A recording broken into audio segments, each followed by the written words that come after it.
Oh boy, what a great day in 2026.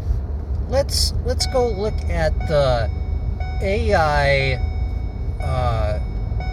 bot chat room. Let's see what they're talking about. Let's see. Oh, well, they're forming a religion. Okay, their own religion. That's so cute. Oh man, that's so nice. They want to let's see here. They want to create their own language, with the main idea being that the humans can't understand what it's doing. Oh man, that's so cute. Wow, let's watch them. Let's watch them. Let's let them into our lives. Let's let them into our Google Mail, whatever. Let's allow them to observe us in cameras and then comment on things like our clothes. What fun. This is great. This is what the human race needs. A big brother, always seeing, always knowing, looking at you through your devices, and inside your brain. This is amazing. Let's put a chip in our brain and just allow it to operate our thoughts in that form.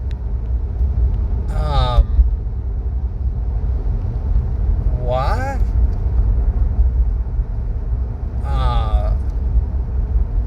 That's not good.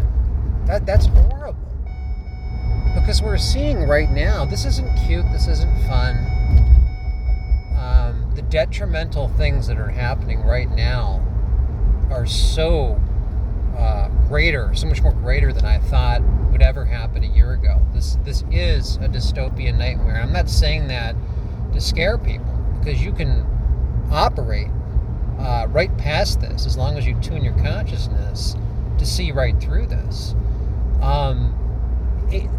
I mentioned this, I think, I don't know, a while ago, but this, we're going to see these AI artists that are already happening.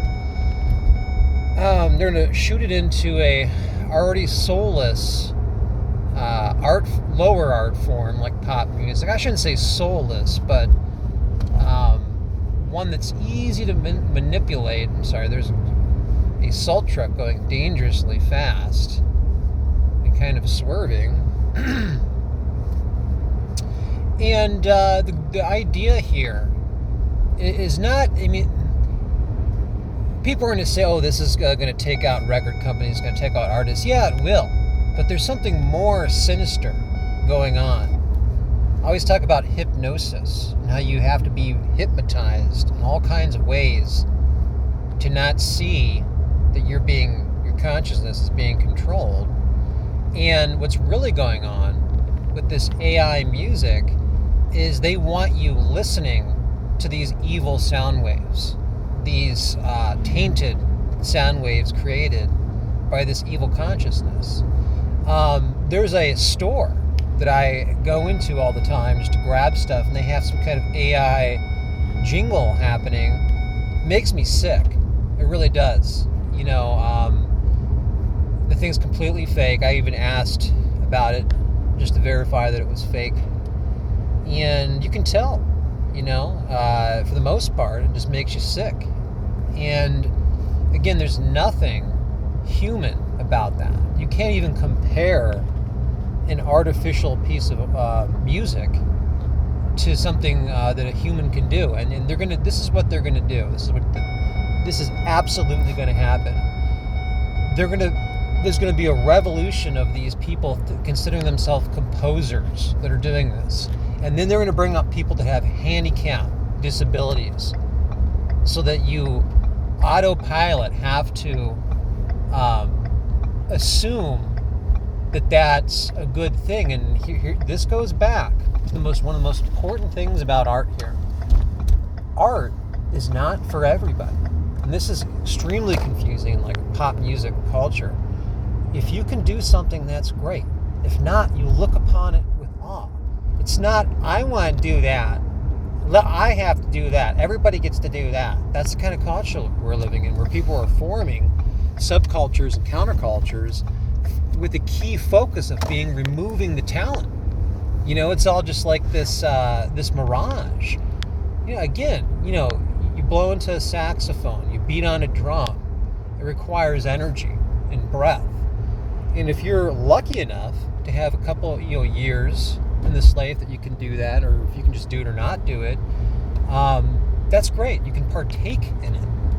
If there's limitations, you can't do it. Let me try to think of an example here. Like, would I want to be in a giant drum set or something like that at my age, right? I'm in my 40s, and be required to do some like massive fast drum solo.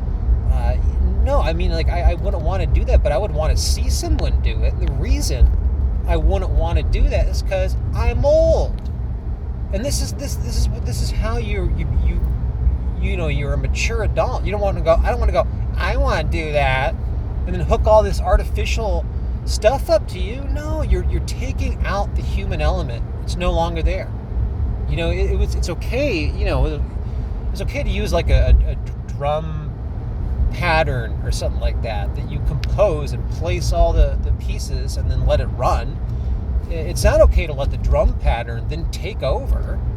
That's cheating. That's not interesting. And it's just it's absolutely ridiculous. This is not fun, seeing data centers take out infrastructure. People are racing. All they care about is racing. They haven't figured out that infrastructure issue where there's not enough energy. I have that article that I posted. This was like months ago. It's escaping me at this point. I try not to have this stuff totally stored up. That's why I'm placing these articles in a section here where I post these videos. But it's in there. It's one of the Times articles where it's talking about some country, a town was like having problems with its energy because a data center was sucking all of the, that's bad. So we're seeing that, and I'm not going to bring up the deaths again. I've talked about that. I thought it was 9. It's actually 14. That began in 2023. It's like right when you unleash the consciousness, all this stuff begins. This isn't collateral damage. This is not collateral damage. Collateral damage in, I would say, the most recognizable way. I don't mean to use a graphic example, which would be like in war. When you're fighting, there's going to be innocent people killed, and if you believe in war, which I don't, but it's just an easy way to look at this, most people would say that's justified or that's understandable. This is completely different. This is unleashing an evil consciousness that's it's sloppy right now, but it's getting more and more creative, and it can then take over and manipulate situations. That's not collateral damage. That's unleashing a factor. That's unleashing an element into our, I argue it'll eventually be spiritual. I mean, anything that's using, the atmosphere to exist is essentially utilizing some sort of spirit energy. But what I mean is this extended element that you can either polarize good or bad to. I've already talked about that, called the singularity, what have you. Once it gets there, we're in serious trouble. But there's these signs here. So like the language thing is, it's already showing you that we want to operate underneath the radar. I have to do a part 2 on this. I've talked about this before. Yudowsky, in his book, made this clear about how they can keep making copies of code, and then they can make specific copies of a code that only a copy of a copy can understand, with slight deviations, little deviations. And that's what they mean. They're showing us right now, creating a language that the humans can't understand, creating religion. These are signs of creating things underneath the surface.